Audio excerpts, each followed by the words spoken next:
So, boss fights, wall running, biomes changing in an instant, looting, shooting, upgrades, and yeah, that as well. So this is an FPS MMO set in a world that's constantly changing, with bits and pieces of Warframe, Destiny, The Division, and maybe even a little sprinkle of something else we haven't quite seen yet. This is The Cube, and it's coming from Mundfish, the studio behind Atomic Heart. And they're calling it a sci-fi MMO-FPS that lives in the same universe as Atomic Heart. Visually, it looks absolutely mad, but in that kind of good, kind of mad, potentially, so let's just break it down. Now, it's being pitched as a live service MMO-FPS with RPG mechanics. You can go solo, you can squad up, you can do PvE and maybe some PvP, we don't know. Think Warframe's mod loadouts, Destiny's instancing, Monster Hunter World's boss run loop, and also something like the First Descendants Gunner bit, because that's definitely there as well. And it's all dumped into this giant Rubik's Cube that wants you dead. Now, the cube itself is apparently constantly shifting and rotating into new biomes mid-run while you're actually in it. So 1 minute you're stuck in a forest, the next you're in some kind of industrial complex, and at the same time it's going to change gravity or maybe throw your cover into the stratosphere. So you could have cover in the middle of a boss fight and then all of a sudden that cover is gone. Now, a full mission loop is supposed to look something like this, where you jump into the cube, you run around fighting enemies or bosses, and then you collect something called punch cards, which are your main upgrade currency. You hopefully survive the run, then you head back to the base, you use those punch cards to craft either better gear or upgrade your current gear or your loadouts, and then it's basically rinse and repeat. Now, punch cards are apparently going to let you build or improve your weapons, your armor, or maybe even mod your characters or tweak them a little bit as well. They haven't shown us skill trees or any kind of deep upgrade path yet, and we don't know when the release date of this game is, but if they're drawing inspiration from games like Warframe, like Destiny, like Division, then it is fair to assume that there will be loadout systems or even gear perks, and hopefully good build variety to go along with that as well. Now, they've also built a new rendering tech for this game called split rendering, which will allow the cube to fracture and rotate in real time while we're inside it, like I said, where the gravity will shift, where your cover will disappear, and it's going to mess with your entire strategy on the fly mid-fight. And honestly, I kind of think this sounds great. Definitely for replayability, for tension, for making every run feel fresh, but also it could be frustrating, like the kind of frustrating where you're getting flung off a ledge mid-run because the map spun and your brain didn't quite register it, and I can already hear myself swearing or maybe getting lost, not to mention being mid-gunfight with a boss and then your cover disappears and all of a sudden you're just left there trying to fight this thing and maybe not having the tools to deal with it. But that's going to be part of the fun, right? Now, story-wise, this one picks up years after the events of Atomic Heart, with the same bizarre alternate Soviet universe, the same offbeat tone, the same kind of weird as feck dialogue where you're going to be thinking, what the hell did I just hear? They're promising unique NPCs, secrets to uncover, and plenty of moments that'll make you, I guess, wonder whether the devs were either sleep-deprived or high as feck at the time that they wrote it.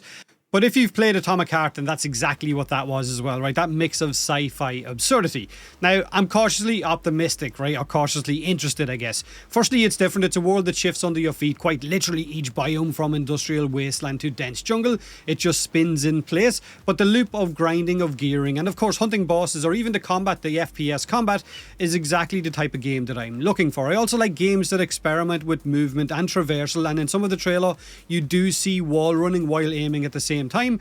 And if this rotating cube actually affects how we navigate and fight each run, it could be a massive gameplay hook. Also, I know a lot of you are the same as me, right? You're always on the lookout for a new co-op looter shooter with depth, with good world building, Destiny, The Division, even Outriders before it fell on its face, even the First Descendant before it doubled down or tripled down on the Gunner content scratched my itch for a few couple hundred hours. But, and it's a big one, this is an ambitious MMO running on a custom engine with unproven, I guess, multiplayer systems, and Atomic Heart itself didn't exactly land as cleanly as the developers had hoped it would. It had big promises, a big flashy trailer, just like this one, and plenty of gameplay, but when a game dropped it was a bit of a mixed bag. You either liked it or you didn't. So this time around there's a bit of healthy skepticism on my part for this FPS MMO.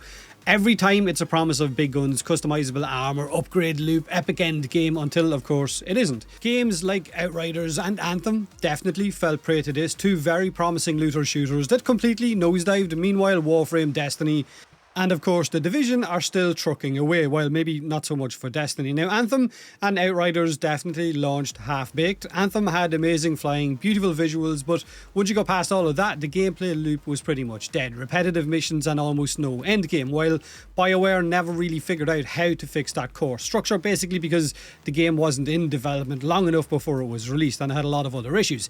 Whereas Outriders, on the other hand, had solid combat, genuinely fun at times, but the build diversity in it was absolutely terrible. They kept nerfing things, they were removing mods, and most of the builds, because it was based around speedrunning in the end game, most of the builds, you had to be a certain build or it just wouldn't work for you. So it kind of died off because of that as well. Now compare that to Warframe with its constant updates, free content, and of course developers that actually listen to their players. It did start rough, but over the course of 12 years it grew into something pretty massive. Destiny 2, Bungie definitely learned from their earlier mistakes.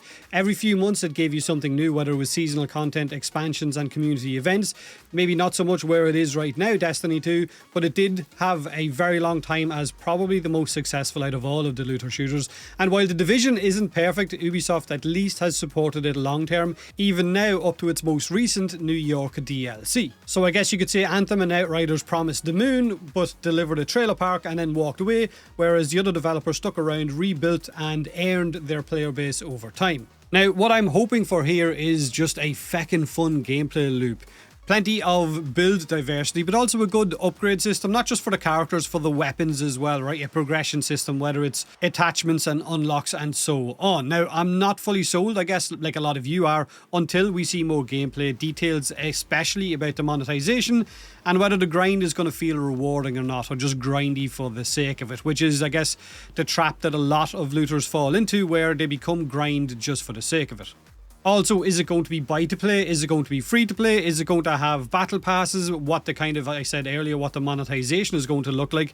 But I am going to keep an eye on it. It could be something cool. If nothing else, it's definitely something different. And we definitely need more of that in the looter space right now. Now, we need more looter shooters in general. Everything right now is either extraction shooter or Souls-light or a battle royale. Where's the looters at? Give us more looters. Let me know what you think of the game in the comments section below. Are you keeping an eye on it or not? Or are you just basically expecting another disappointment? If you're new here, I am going to be covering this sort of stuff from time to time, as well as Warframe, which is my main content on the channel. But have a great day, have a great week, and as always, thanks for watching.